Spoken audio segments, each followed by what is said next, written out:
नमस्कार, आप देख रहे हैं आज तक। आपके साथ मैं हूं सईद अंसारी और आज दस्तक चीनी से लेकर प्याज तक, दाल से लेकर खाने के तेल तक कीमतों में ऐसा उछाल आया कि सारा असर आम आदमी की जेब पर पड़ रहा है।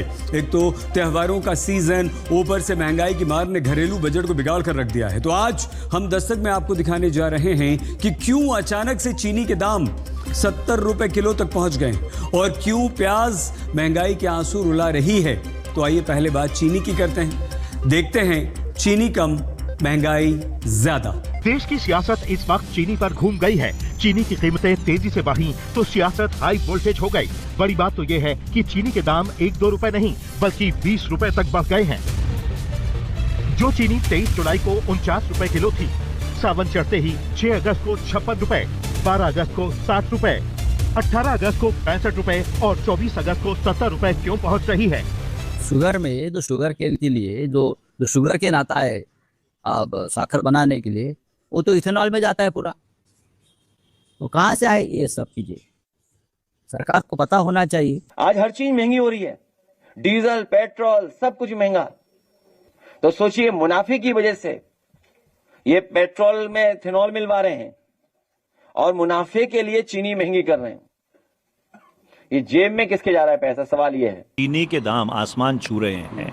जो रोजमर्रा की चीजें हैं, जो रोजमर्रा की वस्तुएं हैं, चाहे वो आलू हो जाए, प्याज हो गया, लहसुन हो गया, सबकी कीमत आसमान छू रही है। और दूसरी तरफ जो गन्ना है वो इथेनॉल के लिए इस्तेमाल किया जा रहा है। तो जिस चीज़ से चीनी बननी चाहिए, जब उसको आप गाड़ी में डालना शुरू कर दोगे तो ये देश का क्या बनेगा। पूरा विपक्ष चीनी को लेकर सरकार पर फेल पड़ा है और एथेनॉल को चीनी के दामों में तेजी के लिए जिम्मेदार ठहरा रहा है। अगर मैं ये कहूं कि मैं इस समय एक ऐसे स्टोर में हूं, सब्सिडाइज स्टोर में हूं, जहां पर चीनी है ही नहीं, तो ये सफल मदर डेयरी का स्टोर है। यहां चीनी हुआ करती थी, लेकिन चीनी की कीमत जो है, देखिए टैग लिखा है 61 रुपए प्रति किलो, एमआरपी 65 रुपए है, चीनी की कीमत 61 रुपए है। जबकि एक महीने पहले इसी चीनी की कीमत 45 से 48 रुपए हुआ करती थी और अब 61 रुपए हो गई है। तो चीनी का स्टॉक ये खाली हो गया है, चीनी इस दुकान पर नहीं है सब्सिडी, क्योंकि जो चीनी की कीमतें हैं, और अगर आप रिटेल पर जाएंगे, जैसे आप ऑनलाइन स्टोर से मंगाते हैं, तो वहां चीनी की कीमत 70 रुपए तक भी पहुंच चुकी है। ये बढ़ोतरी एक महीने में हुई है। अब सरकार की ओर से कहा गया है कि चीनी की कीमतों में बढ़ोतरी इसलिए है क्योंकि एक तो रेड रॉट लग चुका है, दूसरा एल नीनो की बड़ा है। चीनी पहले स्टार्टिंग में तो 1 या 2 रुपए बढ़ी, फिर सीधा 11 या 12 रुपए बढ़ी है। उससे बहुत असर पड़ा है सब। तो मिठाई और चाय का जायका कुछ कड़वा हुआ है, बहुत ज्यादा कड़वा हो गया है। अभी तो त्योहार भी नहीं शुरू। अभी त्योहार शुरू नहीं है, लेकिन राखी पे तो और ज्यादा महंगाई हो जाएगी। अभी तो सावन गुजरा है, रक्षाबंधन है, जन्माष्टमी है, फिर त्योहारों की झड़ी लगने वाली है। ऐसे में चीनी की मिठास त्योहारों को फीका न कर दे।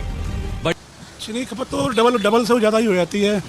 और जैसे नॉर्मल दिनों में जैसे 10-20 किलो लगती है, तो और त्योहारों में क्या कहते हैं 50-60 किलो चीनी।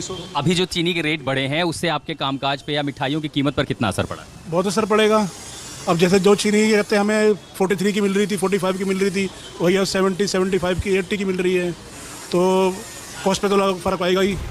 सिर्फ दिल्ली ही नहीं, यूपी में भी चीनी पर महंगाई छाई तो उसकी बात दुकानदारों पर भी पड़ रही है। ये है कानपुर की शक्कर मार्केट, जहां चीनी के बढ़ते दामों को लेकर कारोबारी परेशान हैं। सामने त्योहार है, मिडिल क्लास आदमी तक परेशान है, व्यापार हो नहीं रहे, खाली भाव चल रहा है, ये पोजीशन है। अब जैसे जो भी व्यापारी आता है, खाली भाव पूछ के हमारी दुकान से उतर के भाग जाता है। अब भैया त्योहार भी आने वाला, डिमांड हम लोग की निकलनी चाहिए इस टाइम, तो इस चक्कर में, महंगाई के चक्कर में डिमांड नहीं निकल पा रही है हम लोग की। अब आगे भी त्योहार सहालक सब लगी हुई है, इससे हम लोग को बहुत फर्क पड़ेगा। दिल्ली से यूपी तक चीनी कम है और महंगाई की मार है, जबकि यूपी सरकार का दावा है कि चीनी की कोई कमी नहीं है, सिर्फ भ्रम फैलाया जा रहा है। यूपी के गन्ना मंत्री ये भी कहते हैं कि यूपी पूरे देश को चीनी खिला सकता है। हम चीनी सप्लाई करने को तैयार हैं, इसलिए चीनी की कोई कमी नहीं है। जब 150 लाख मीट्रिक टन सरप्लस चीनी हमारे पास मौजूद है। 15 अक्टूबर से हम नया पराई सत्र शुरू करने जा रहे हैं, इसलिए चीनी की कोई कमी नहीं है, ये भ्रम पैदा किया जा रहा है। अब सवाल ये है कि जब यूपी में चीनी की कोई कमी नहीं है, तो फिर यूपी सरकार में ही मंत्री ओपी राजभर के बेटे क्यों चीनी के लिए आंदोलन करने की बात कह रहे हैं? तो हम तो कह रहे हैं ना कि आंदोलन करिए ना, हम तो साथ खड़े हैं। विपक्ष को कह रहे हो कि आंदोलन अरे भाई एकदम करेंगे।